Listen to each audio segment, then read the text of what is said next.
omuguzi tawanika. Mu ddakiika zaffe ezifaanana bwe ziti tukkakkana wansi w'omukono gwa Katonda okweyongera okugenda maaso mu puroguramu yaffe eno, era nga tewerabya nti Prosper Junior School Day and Boarding lisangibwa e Nabweru lyetutuusaako puroguramu yaffe eno eŋŋaazi, era nga mukwano bw'obanga obeetaaga bali ku 0701978 oba ku 03392964 bwetyo mukwano bwe tugenda mu maaso, era nga essomero lino lisangibwawo ku Kyennabweru awo okuliraanaawo ku kisaawe, era nga bw'obanga olina omwana we yenna oba wa maama oba wa ssenga oba muganda wo naye ng'oyagala omwana atuuke mu mutindo omunyuvu ddala, musingi gw'abaana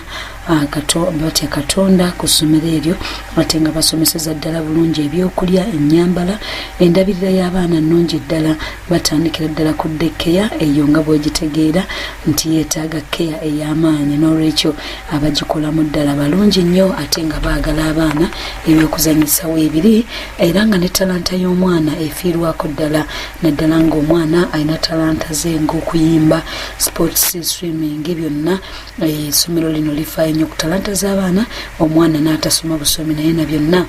ebisobola okuviirayo. Ate eri gwe agamba nti omwana wange anaatambula atya, mukwano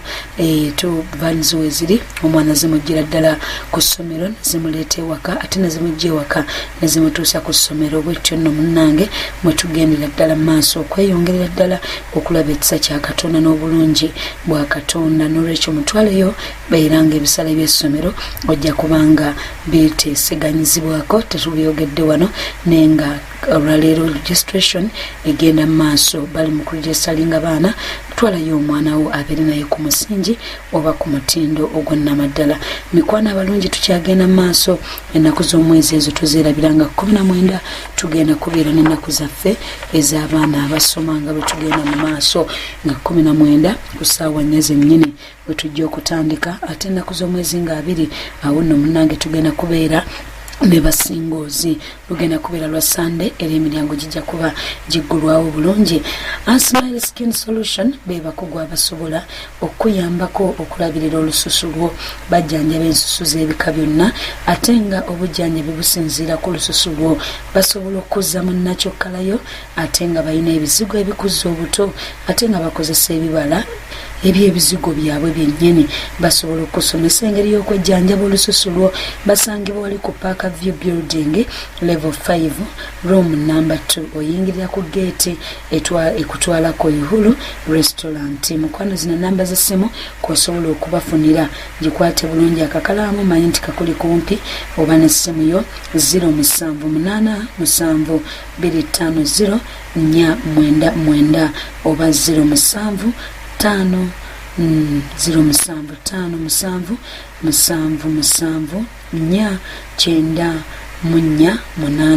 obuuza omukyala gwe bayita Shakira Mulokole, beba Smile Skin Solution, era nga be bakutuusaako ebizigo bino eby'ensonga era eby'enjawulo. Katugende maaso n'omuwanguzi waffe mu ddakiika zino. Kakati mbadde ntuuse ku kiseera ekyo nga nvudde mubiri gwange mu kukomawo ekifaananyi ekyo kye nalaba omusumba nga ajjudde alinganga gwe bayiiridde amazzi atuuyana. Mwami oyo bambi mwagala nnyo kuba ye yayitayo omwoyo gwange, nsanga sandibaddewo leero. Oli ogenze enfa y'abantu ogiraba. Kati bwera nasimuka neera ng'omutwe gukyakola ki gukyannuma, wabula ku luno bwe nazuukuka bwe nti nga sirina kyensobola kukola, nga n'olugalo ne bwongamba nduyimuse nga sisobola, era ne bansitula ne banteeka mu mmotoka ne banzirusa oba bantwala ku Novik, sijjukira ddwaliro bulungi, ne bantwalako neryali mu kibuga eyo, lirina okuba nga lyali lya Novik hospital. Ne bantuusa, naye olwo lwonna nga sirina kyennaayogedde, sirina kintu kyonna, ndi awo nsirise nkaaba bukaabi, omutwe gukyannuma. Ne banyingizaawo mu kisenge abasawo ne bankuba empiso biki, wabula bwe nenziramu ate olwo ne neebaka nnyo. Kati mu kwebaka okwennyo ntandika okuwuliriza mukama alinga ngamba nti ayagala kunkozesa ngamba nti ayagala okunkozesa bingi ebiri maaso gange sigenda kufa kati nga mpulira omuntu anzamu amaanyi tojja kukola ki tojja kufa kubanze muli nali butuufu nga mbikooye kitadde mukama manyi kati ntwala wenna mpuliriza olaba olwala musujja n'owulira nga bikutamye naye kati nze bali banfumise empiso nga nzikooye empeke nga nzikooye naguno gwaka ate kyewunyisa mukama wanjawulo nkolera mu ddwaliro kati wenjogerera naye empeke nze naye abaliwandiise babazawa nga bambiribire kuba mbasijja nakoowa empeke so bwenkomawo bwenti mami wange yaliwaawo ng'asaba nemutunuulira nemugamba lwaki mumpise lwaki munkomezaawo kati nga takitegeera nangamba otegeera bulungi ayo back nemugamba mumpitidde ki nga mpulira bubi kati bankomeza mu bulumi kuba jjukira bwe nakomawo obulumi bwali bukyakola ki tukyagenda mu maaso nensirika nga tabitegeera nalagira ne musumba ne mulinda jje musumba ne mutunuulira kati nga kyenkola mbatunuulira bwenti abangamba lwaki otutunuulira nnyo naye nga musumba gwe wampise wamma wampise olina amaanyi empewo yandeese nenkomyawo nebagamba empewo ki kati ntandika obanyumiza kino kyembanyumiriza tebalowooza nti ologootana kati bo abaaliwo bo bayogera omubiri gwange nali ntandise okukyuka gamba ngongera omuntu omwoyo gutandise okuvaki mubiri gwe kati ngera nabo ndoza bali bagala manya kati ate kikyobadde kikuluno biki byolabyewo ebikyoso bwe namunyumiza omwami n'angamba nakuwulidde kati ye ate omwami agamba nti yali mu mwoyo omwami ono alina okuba nga yali mu mwoyo era kyovula abasumba naffe ffenna abasabi tubeere nnyo mu mwoyo si kusaba busabi saba ng'olina direction kuba yasabira mu direction n'amanya nti omwoyo gw'omuntu ono guli mu kukola ki gugenda kati yalitanga agamba nti I command you back in Jesus name ngayogeza authority akomewo kati engeri gye yali mwoyo ekyo yali asobola okisensinga singa teyali mwoyo yandikotenga oba yalina ne mukyala we bajjanga basa kati yo omukyala yakwatanga mutwe gwetukubye kate ngaakunyeenya agutta busiga babadde agobasasita yanyeenya mutwe akuba daimoni ya mutwe naye ate ono mu mwoyo n'alaba ki ekigenda maaso nti bakutwala kati bwe nakimugamba yatandika butandisi kusinza n'agamba mukama weebale wabula ekiseera ekyo kyanyamba nnyo naguno gwaka nebaza mukama olw'experience eyo nentandikira ddala okumanya nti katonda neetaaga ate ne bwemba ntuusa ova mu bulamu bw'ensi kambeere nga sigenda mu geyeena kubanga ne geyeena nawe yali agindazeeko at some point neŋamba ebintu bino ebyokufa n'ogenda mu muliro kati kankolerera eki gulu njagala genda mu bwakabaka bwa katonda ekyo kirabira ng'olina emyaka emeka nina okuba nga emyaka nga 16 kati olwo nkuliridde olwo nyingidde emyaka nga 15-16 experience eyo weyajjira kati nentandikira ddala okunoonya mukama kyebategeeza wali kyayogera ng'agamba nti anoonya abo abamusinza mu mwoyo ne mu mazima natandika ng'okaabirira mukama nga sikyamugamba namugamba nti mukama mponya wabula nga ntegedde nga mukama nze kennyini nkyusa ontereeze omanye ebiseera ebisinga tusaba nga tusabira mbeera eveewo naye ebiseera ebisinga embeera eyo eriwo olw'ekigendererwa sinakindi gwe okukyusibwa kati leero nze muwanguzi wa leero kati singa saakyusibwa simanyi so mukama aliba alina ekigendererwa lwaki ekiriwo kiwe kiri so bwe natandika omunoonya nalekerawo okusabira okuwonyezebwa ng'ekyo kyo nakita wali yagala ajja kumponya naye kati kyenkolerera kuyingira bwakabaka bwe so natandika ng'okwenenya so nga musumba Tomu ng'atuyigiriza wekwenenya wenenye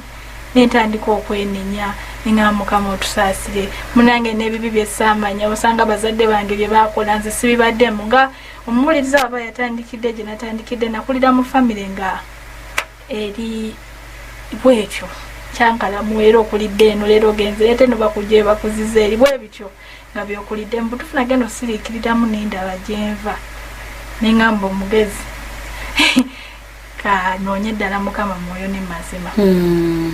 so ebyokusabira obulwadde mbivaako nze nsabira katonda kunsumulula nentandika okwenenya nentandika okusonyiwa Kasachula music code kebakulesa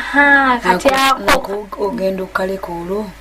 awo wenyini ntandika okulwana nako tuyimba tu omanyi oba otambula mu taxi owa taxi n'ateekako n'atyoniga baana yagenda owulira katandikira mu kagerero ogamba bane ate ndongova mu kusaba naye yesu oyo yakugamba atya ku Sachula music bamusomesa busomesa oba wafuna ku nsisinkano ne mukama nga ye ng'akugaana Sachula eyo nze Sachula music baali bamusomesanga naye nga kyagaana nga tekiyingira nga nkuwuliriza n'oyogera n'omaliriza nenyimuka nengenda kubanga nze nyimba tezirina buzibu nabo bantu si bantu wabula katonda yennyini nnyini ate yansinkanira mu taxi mba nfudde mutundwe wano ngenda that was nga 2011 nzijukira olunaku lwennyini mba ntuuse mu taxi nga tuli seeta waliwo oluyimba sirujjukira luyimba kyo lwali lukuba wabweru walwali lwani wabula oluyimba olwo nentandika oddukola ki oddute omutima gulumanyi so ntandika okuyimba longa kusawo yennyini nga naye ndi mukola ki mukama bino yabinga babitugamba bibi wabula essaawa yennyini nafunanga otulo taxi ku ddakiika yennyini nendaba amazzi nga gatukula nnyo wabula mu kutukula kwago nga galinga endabirwamu nga gatukula naye nga galina reflection simanyi kiza mu Luganda osobola okwerabamu naye reflection yali ya red kati nga ndabanga reflection y'omusaayi kati manyi nga yali Yesu yennyini ng'ali mu kunaŋŋamba nti olaba Aaron omusaayi gwange mwetegefu nnyo okutukuza naye gwe weetegese okkiriza omusaayi guno ng'okutukuze kati nga ndaba amazzi agatukula nnyo naye nga galimu reflection eno ey'omusaayi gwa Yesu kati nga mbuuza nti nze ndi mwetegefu okuntukuza nemugamba yiyi Jesus of course nendetamu n'oluzungu nga mukakasa nti nno njagala okusomololwa naŋŋamba naye ennyimba z'ensi nga zinzijawo ndi mu taxi ntunyumya kubanga kati nali ntandise okweyigiriza spiritual meditation omuntu okubeera nga wadde osirise naye nga mu birowoozo byo n'omutima gwo omeditatinga ku bulungi bwamu ku Katonda kati ndi mu taxi ntudde naye nga nina gwendi naye gwenyumya naye tulinga tulo nemugamba ennyimba z'ensi zikujjawo zitya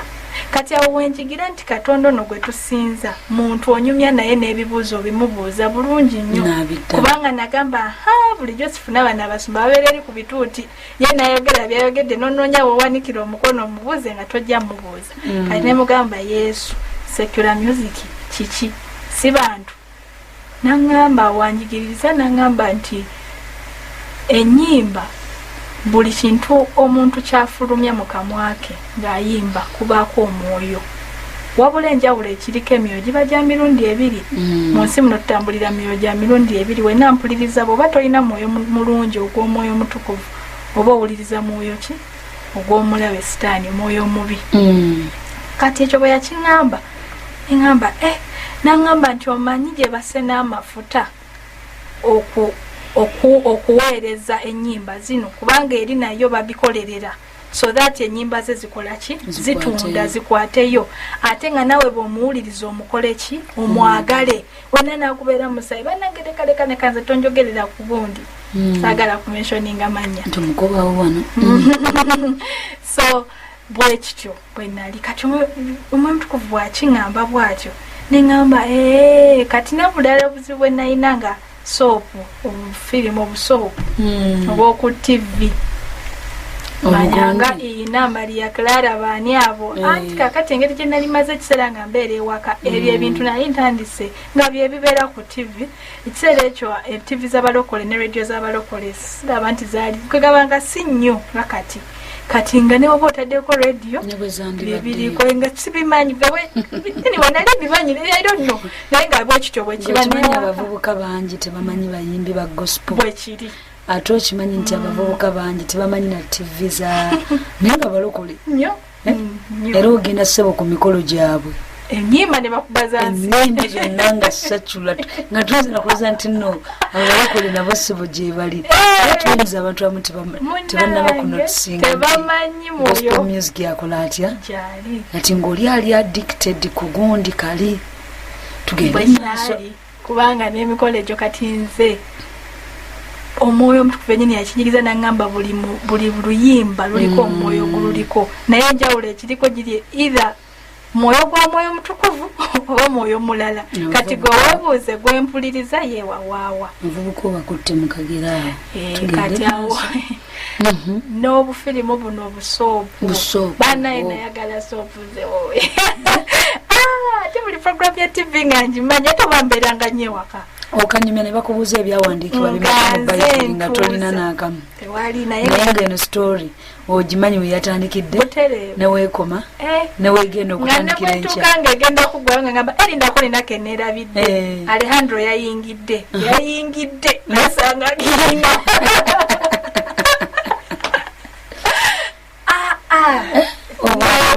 otegera manyi kano bwe kavaako kyusa teeka wano ono yaddako byonna obufirimu nga bonna mbumanyi wabula etime eyo nga ndi mu taxi omwoyo mutukuvu anzija just ku kya secular music wabula anziza ne ku side eya biki bye tulaba n'aŋŋamba nti ebintu byemulaba ne byemuwulira obimanyi omanyi nti nno luno luggi olutuuka ku mwoyo gwo n'emmeeme eyo kati ampuliriza kyenjagala otegeere mu kino nti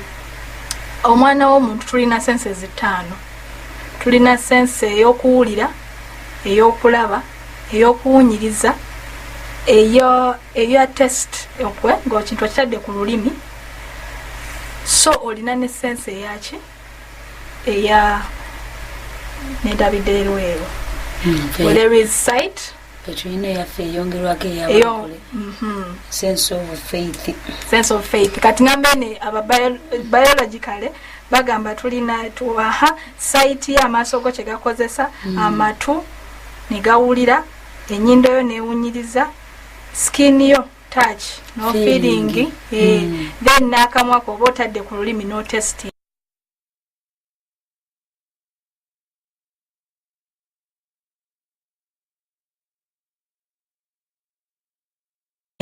so smelling smell feel touch webitu so esaawa eyo omwoyo mutukuvu ambikkulira nti buli sensi gy'olina mu bino bya bulijjo bye tumanyi luba luggi oluyingirewa eri emmeeme eyo eri omuntu ow'omunda naye biki by'oyingizaamu kati kyekyo nga wewali obuzibu kubanga nagenda ng'okulaba nga ne bwe mba mbadde nva ekwokya naye nga akayimba mubutufu ogenda okawulira kali eri ku mmeeme mubutufu nga kaggunda nga tosobola kaleka naye because nali neggulirawo nga ne oba bakutula nga n'obula jjukira mu kubikulirwa Yesu agamba nti laba ndi ku mutima gwo ku luggi lwa mutima gwo nkonkona bw'onaggulawo jja kuyingira nkoleki kati gwampuliriza Yesu akonkonera mu gospel music Yesu akonkonera mu njiri akonkonera ne mu bujulizi buno bwawuliriza wabula oguddewo kati gy'okoma ekintu ky'osinga okuwa obudde kyekikufuula ky'ofuuka bw'oba oli muntu nnyo awuliriza politics ebintu bino ebyobufuzi ebyo byonna Yesu abyogera awo naye kati nyongera okubikulirwa bino ebintu eno maaso gyenzija kati ebimu ebyennyongeramu naye awo ennyini Yesu aŋŋamba omwoyo mutukuvu aŋŋamba ku ekyo biki by'oyingiza biki by'oteeka mu mmeeme eyo kubanga baabisomesanga wano nga bikuyita ku mutwe mpulira biwulizi ye najja n'akwesomeseza ne mugamba naŋŋamba gy'emyoyo egyo so faayo nnyo ku kiki omutima gwo kye guyingiza olobodde ngulu kikyowulira tewalinze kati nenvaayo bwe bati nga abadde mutulo nentandika okusinza era ndooza yali aninaanye yagamba ate ono kubanze nasinza nnyo nempanika n'emikono naye nga ndi mu takisi naye nga mwebaza omanyi yesu bw'abaako kyakubikkulidde omuntu kuva wakubikkulira bulijjo ekintu oli nga bulijjo nawe bakisomesa nga takikubikkulira nga ye yennyini tobitegeera kati nasanyuka nnyo ne musinza nentuuka kati enyiwawe wajjira ekumu ku kusumululwa kwange nzija kukuwonyezebwa wabula ennyimba z'ensi n'ebintu nenzita busopusi bonna kati nno tebiggwako olwo lwennyini neŋŋamba nti nenfuluma nezigenda nali nina ate okutandika si kusaba busabe olutalo lw'omwoyo wabula n'okuwangula okemebwa jjukira ennyimba zino ozimanyi naye oziwangula otya zikutujjira mu mutwe ziri muli ne bw'oba sigooza ekubidde bw'oba otambula zikubibwa bwekiri ne bw'oba ogenze ku mukolo baluteekamu akagera obutakakoona kyava kakati nentandika nga okukisabira jjukira nagambye ebyobulwadde busabira nga nabita nsabira nze mukama antereeze wali oyatudde obulokole oba watandikirawo mu kusaba ano nali ronjatudde mu tayimu eno yonna ne mami weyandeeteranga babuuza bagaba batokkirizanga mukama yatula kati nze simanyi mirundi gye nayatula kuba nayatulanga ngeri kyekimu mbeera muntu y'omu naye kati wano ntandika okufuna personal deliverance kati ntandika okumusabira nga nenyingira ne mu kusiba nga mukama nsumulula mu secular world mpulira endi muli ate kati ate mu bavubuka oba olaba oli wakabi omanyi buli lugambo lufa ku buli muntu ate nze nayagalanga nnyo n'omupiira nga ab'omupiira nga mbimanyi bonna nga buli kimu manyi ekigenda maaso so ekyo byemanyi tukuva maki mbikulira awo mu taxi nentandika okusaba mukama ne mugamba mukama nyamba ekintu kino kinsumululemu tebiba byangu sagamba mbw awo nenkera ku makya nga sikyazaagala no nentandika okusaba nnyo mukama nenduulira nga kati wabula ekyaliwo nina omuweereza omwani Joyce Mayo yali ebweru agamba nti bw'oba ekintu oyagala kiyovakaminga addiction emu oyagala ogiyovakaminga juzaawo n'ekirungi kya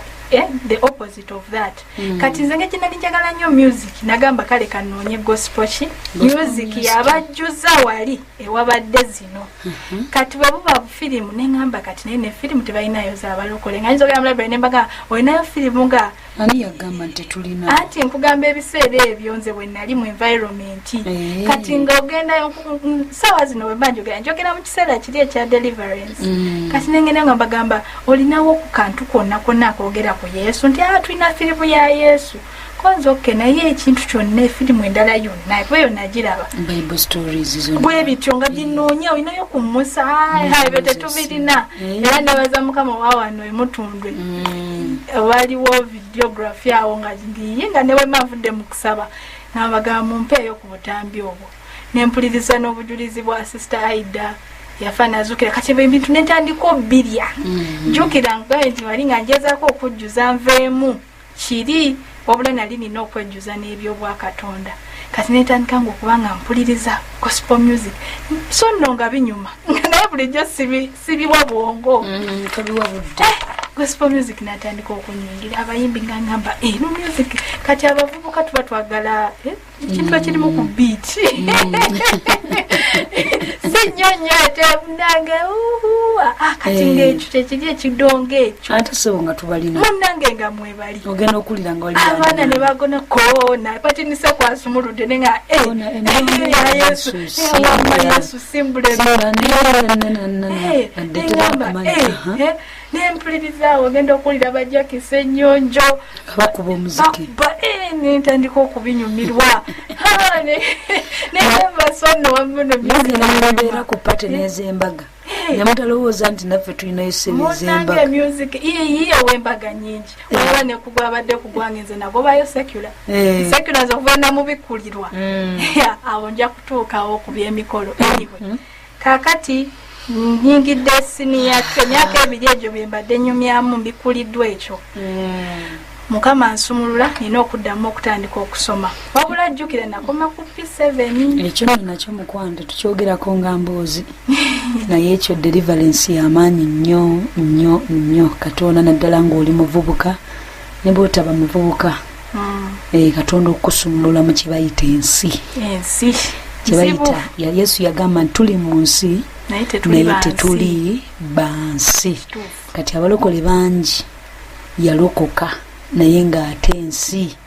ekyakutwala ennyambala yansi enjogera yansi ennyimba zansi firimu zansi byonna awulawane katukomewo mikwano gyange mu dakiika zaffe entono nga weekyekinga kubanga Yesu yagamba nti mukwano gw'ensi abeera mulabe wa Kristo katukomewo mu dakiika zaffe eziddako